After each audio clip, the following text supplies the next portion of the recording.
ఆ ప్రభుత్వాన్ని ఓడించాలన్నాం మేమే. రాని ఉండని ఉద్యమం చేసిన పార్టీ కదా అనుకుంటే అది పోనీ అని మాట్లాడాల్సిన పరిస్థితి వచ్చింది. తర్వాత చూస్తే ఇప్పుడు కాంగ్రెస్ వచ్చింది. ఇవాళ కాంగ్రెస్ వచ్చి ఒక్క పాలసీ కూడా ప్రజాస్వామికంగా చేయలేదు. వాళ్ళు ప్రజాపాలన అంటున్నారు కానీ ప్రజాపాలన కాదు ఇది. ఎందుకు కాదని చెప్పాల్సి వస్తుందంటే, ఇథనాల్ కంపెనీ ఉన్నది, అది టీఆర్ఎస్ లేదా బీఆర్ఎస్ ఉన్న పీరియడ్లో ప్రారంభమైంది. దాన్ని మేము వ్యతిరేకించినప్పటికీ బలప్రయోగంతో దాన్ని పనులు చేయించుకుంటూ పోయినరు. సేమ్ ఆ కంపెనీ యాజమానికి ఎంపీ పదవి ఇచ్చిండ్రు. ఎందుకు ఇచ్చిండ్రు అనేది పరిశీలిస్తే ఎలక్టోరల్ బాండ్స్ ఆయన ద్వారా ముట్టినవి అనేది కూడా తర్వాత రుజువు అయిపోయినాయి. అంటే అట్లా పంచుకుంటున్నారు వాళ్ళు. కనుక మరి మేము ఇంత పంచితే మాకు మీరేమి ఇస్తున్నారు అని వాళ్ళు అడిగినట్టున్నారు. కేసులు పెట్టిండ్రు ఆ ఉద్యమకారులందరి మీద, రౌడీ షీట్లు తెరిచిండ్రు. వాళ్ళు టీచర్లు, లెక్చరర్లు ఇదంతా ఏం చూడకుండా. తెలంగాణ ఉద్యమంలో కూడా ఎన్నడూ మీరు చూడకుండా ఉంటారు, చక్ర అనే వాహనం తీసుకొచ్చి దాన్ని తగలబెట్టి అదంతా నేరం ఇటు మోపి ఆ కేసులు పెట్టించారు. పోలీస్ డిపార్ట్మెంట్ని మొత్తం అందుకు ఉపయోగించారు. ఇవాళ ఆ గ్రామాల వాళ్ళను 200 మంది యువకులను 2 నెలలు ఊర్లకు రాలేవాళ్ళు భయపడుతున్నారు. చిత్తనూరు గ్రామాలు ఇప్పటికి కూడా. ఇది ఎట్లా ప్రజాపాలన అవుతుంది? ఇది ఒక ప్రశ్న. రెండోది ఏంటి, మైనింగు ఆనాడు ఎటువంటి అనుమతులు ఇచ్చిండ్రో టీఆర్ఎస్ పార్టీ లేదా బీఆర్ఎస్ పార్టీ ఎట్లా అనుమతులు ఇచ్చి మైనింగులు చేయించిందో కాంగ్రెస్ వచ్చినా కూడా అట్లే మైనింగులు ఆగలేదు, అవే నడుస్తున్నాయి. తర్వాత ఆనాడు పోరాడి మనం ఏం చేయగలిగినామంటే మన జిల్లా నుంచి నీళ్లు తరలించకపోకుండా ఆపగలిగినాం.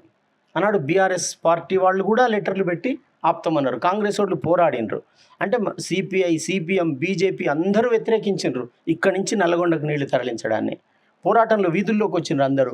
ఇవాళ ఏమైంది, కాంగ్రెస్ వచ్చిన తర్వాత రేవంత్ రెడ్డి నాయకత్వంలో ఏదుల నుంచి నల్లగొండకు నీళ్లు తరలించడానికి టెండర్లు పిలిచి గుంతలు తవ్వుతున్నారు, బోర్లలో డ్రిల్స్ వేస్తున్నారని ఇవాళ ఒక 20 మంది ఫోన్ చేసిండ్రు. సరే ఏం చేయాలి, ఇది ఎవరికి చెప్పాలి?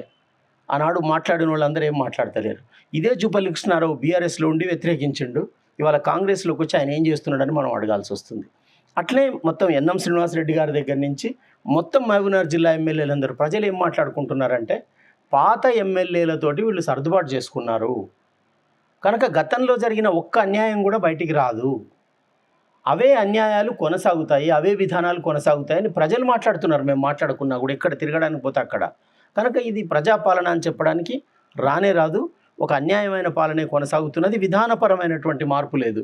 రేవంత్ రెడ్డి మహబూబ్నగర్ జిల్లా మనిషి, సిపిఎం నుంచి జాన్ వెస్లీ కూడా మహబూబ్నగర్ జిల్లా మనిషి.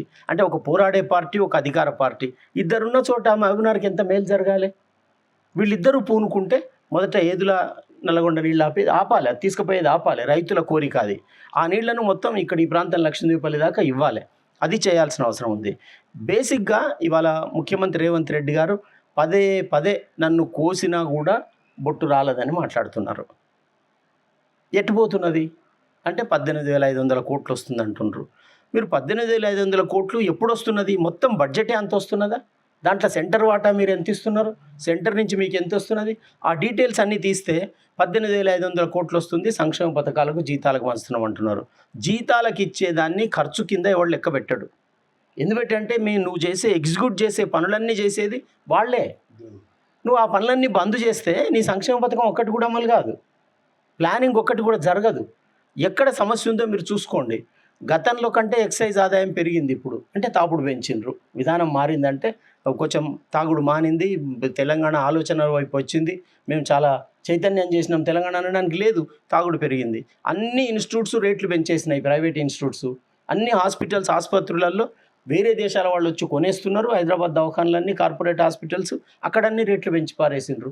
ఏది చవకగా లేదు, పరిస్థితులు ఏం మారలేదు. హైదరాబాద్లో వరదలు, ఎండాకాలం కూడా వరదలు వస్తూనే ఉన్నాయి. అంటే ఏం మారింది? మన మహబూబ్నగర్ నియోజకవర్గానికి విషయం వస్తే, దాదాపు ఇక్కడ మంత్రిగా, ఎమ్మెల్యేగా కొనసాగిన వ్యక్తి చివరి రోజుల్లో ప్రజలను అనేక రకాల ఇబ్బందులు పెట్టిన ఆరోపణలు వెల్లువెత్తాయి, ప్రజాగ్రహం వెల్లువెత్తింది. ఆయన పదవిని కోల్పోవాల్సి వచ్చింది. కొత్తగా ఎన్ఎన్ శ్రీనివాసరెడ్డి గారు ఎమ్మెల్యే అయ్యారు. సార్, ఈ 15 నెలల కాలంలో మీరు గమనించిన మార్పు ఏదన్నా మహబూబ్నగర్ నియోజకవర్గంలో ఉందా సార్? ఒక్క మాటలో చెప్పాలంటే లేదు.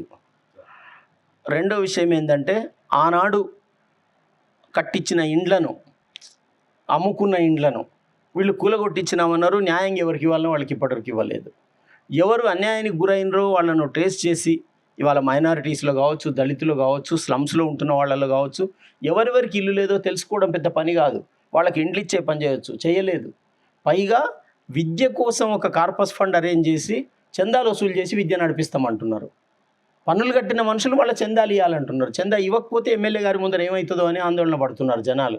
అంటే ఇట్లాంటి చందాల మీద విద్య వంటి మౌలికమైన విషయాన్ని నడిపే పద్ధతిలోకి మనం దిగిపోతున్నామంటే ఏ రకంగా మన సమాజాన్ని నడిపిస్తున్నామని అనుకోవాలి. కనుక ఆయన శ్రీనివాస్ గౌడ్ ఒక రకంగా నెట్వర్క్లో ఒక హింసాత్మకంగా బెదిరింపులకు పాల్పడే పద్ధతి ఆయన పాల్పడితే, ఇవాళ ఈయన మౌనంగా మెత్తగా మాట్లాడుతూనే అవే పనులను కొనసాగిస్తున్న పరిస్థితి ఉందనేది జనాభిప్రాయం. Thank you sir. ఇది సీనియర్ అంటే ఈ జిల్లాలో అనేక ఉద్యమాలకు, అనేక పేదల ఆక్రందనలకు జవాబుగా రోడ్ల మీదకి వచ్చి తన జీవితాన్ని మొత్తం ధారపోసిన గొప్ప మహనీయులమైన వ్యక్తి రాఘవాచారి సార్ యొక్క ఒపీనియన్. సార్ చెప్తున్నది ఏంటంటే టీఆర్ఎస్కు ప్రస్తుత కాంగ్రెస్కు ఎలాంటి తేడా కనిపించడం లేదని, ఆనాడు జరిగిన కార్యక్రమాలనే ఈరోజు దాన్ని పుణుకుపుచ్చుకొని ముందుకు వెళ్తున్నారని సార్ ఈ సందర్భంగా అంటున్నారు.